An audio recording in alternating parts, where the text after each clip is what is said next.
Sa ating bakod yan. Yes. Yung property line natin, nandun pa sa likod yan. Oo. Okay. Bali, firewall yan. Firewall natin yan. Okay. Ayan yung ano, no? Yan. 20 meter. Ganito na lang.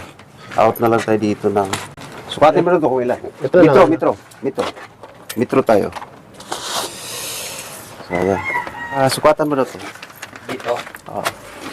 16, 30... Anong gagawin natin yan 30. para? So, ito na yung lili-out natin.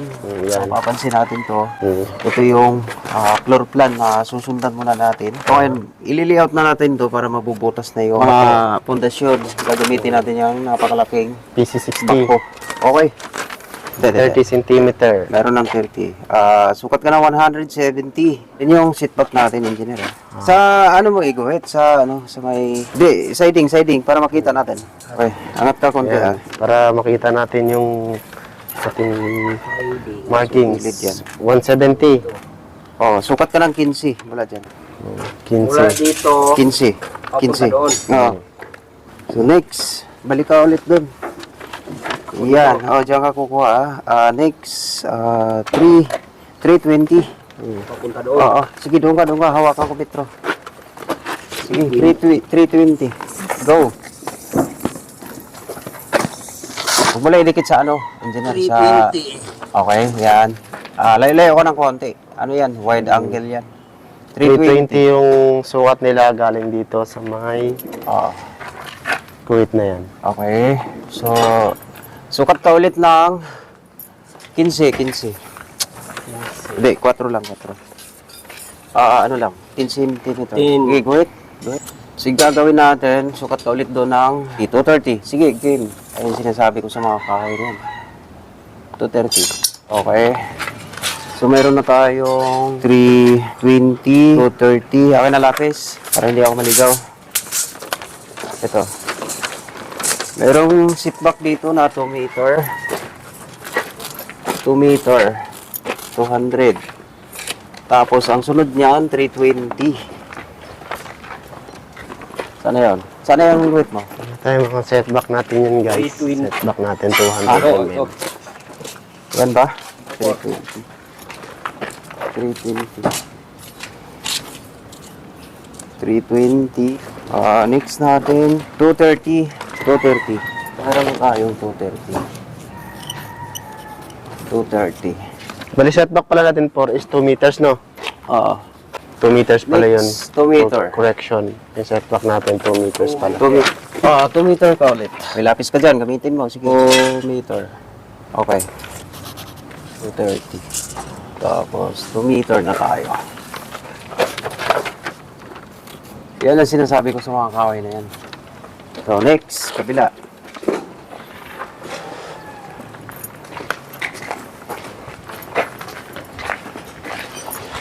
Sukat ka ulit dito ng...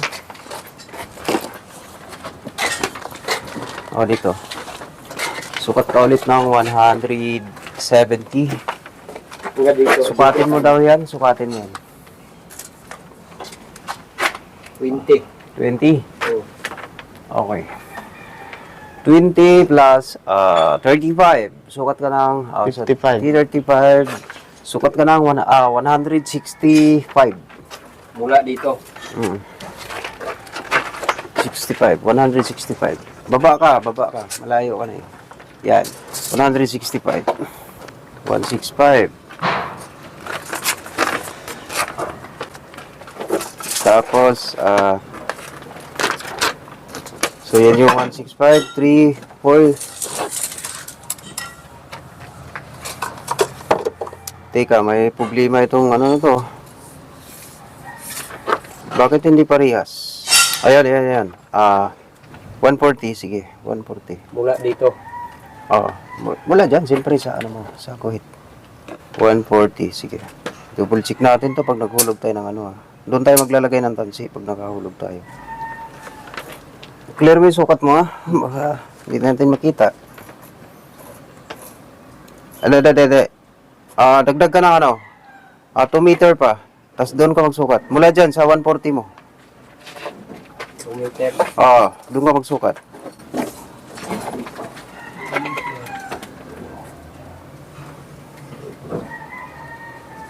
2 225.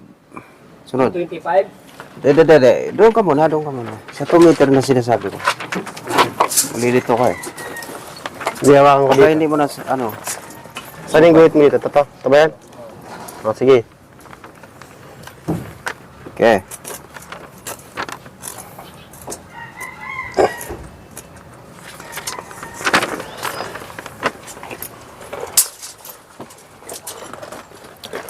So next natin, meron na tayong 340.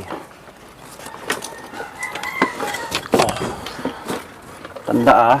Silalagyan natin ng pako yan. Baka maligaw ka. Ayan. Yung mga dinuhitan ko. So next, ito ako. Para hindi ako malito. 225. Sige, sige. 225. Magkasalunga. 225. Magkasalunga naman to. Tandaan mo ba ya? Kasi lalagyan mo pako yan ba eh? Oh. 210. 210. 210 cm.